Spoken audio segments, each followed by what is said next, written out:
Chers frères et sœurs dans le Christ, bonjour.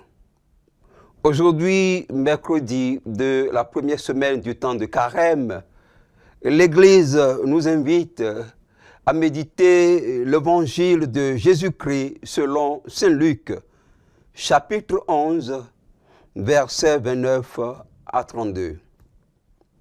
En ce temps-là, comme les foules s'amassaient, Jésus se mit à dire: cette génération est une génération mauvaise.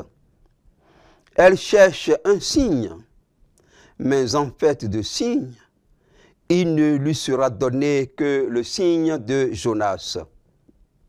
Car Jonas a été un signe pour les habitants de Ninive. Il en sera de même avec le Fils de l'homme pour cette génération. Lors du jugement, la reine de Saba se dressera en même temps que les hommes de cette génération et elle les condamnera. En effet, elle est venue des extrémités de la terre pour écouter la sagesse de Salomon. Et il y a ici bien plus que Salomon.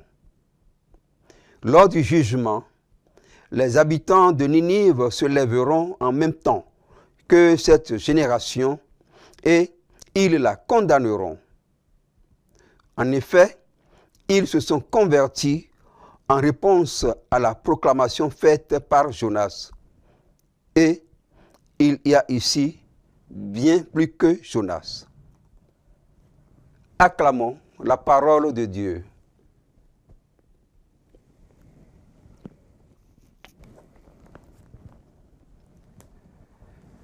Chers frères et sœurs bien-aimés dans le Christ, depuis le mercredi des cendres, ça fait déjà une semaine aujourd'hui, et l'Église renouvelle son invitation à la conversion et à la pénitence en nous donnant l'exemple de Jonas et de sa prédication à Ninive. L'exemple de Jonas est repris par Jésus lui-même dans l'évangile que nous venons d'entendre. Et ce n'est plus Jonas, mais Jésus lui-même qui nous invite à la conversion.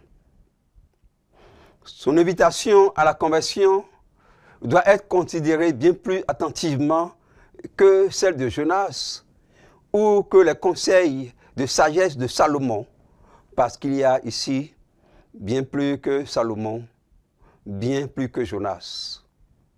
En Jésus, Dieu nous parle sans intermédiaire. Jonas a été un signe pour sa génération.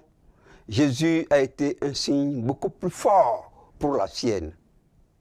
Dieu nous envoie des signes qui sont autant d'appels à la conversion. Ces signes, nous sommes appelés à les discerner dans les événements de notre vie et dans la vie du monde. Ces signes sont toujours adaptés à nos possibilités de comprendre et au péché dont nous avons à nous détourner pour marcher dans la voie du Seigneur, qui est la seule voie qui conduit au bonheur véritable. La parole de Dieu est notre sagesse. Elle nous renouvelle. Elle nous appelle à la conversion. Jésus conduit notre histoire. Il annonce le royaume. Il apaise les cœurs blessés. Il libère nos consciences culpabilisées. Jésus nous relève.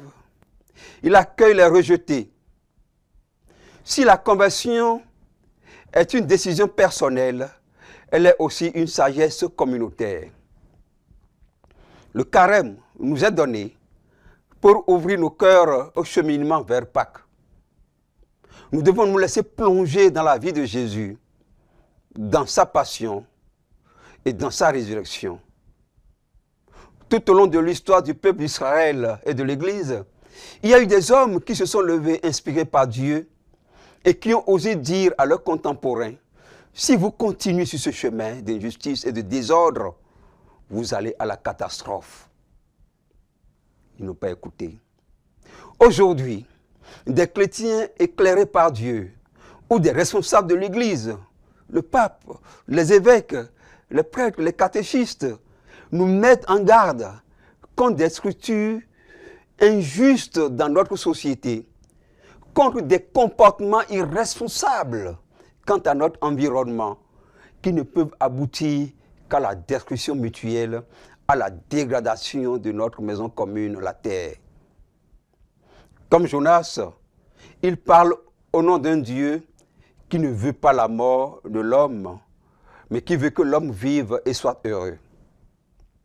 Et si ce temps de carême, mes chers amis, était pour moi, pour nous, une chance offerte pour nous laisser convertir, pour regarder ce qui est en désordre dans notre vie, ce qui n'est pas juste dans notre relation avec nos proches, avec nos frères et sœurs, avec nos familles, avec nos camarades, avec nos collègues de travail, avec nos voisins. Et si ce temps de carême nous permet de quitter nos chemins de mort, il faut prendre le chemin de la vie. Puisse l'Esprit Saint nous guider et nous soutenir dans les efforts que nous aurons à faire. Le Seigneur soit avec vous. Que Dieu Tout-Puissant vous bénisse et vous garde. Le Père, le Fils et le Saint-Esprit. Je vous remercie.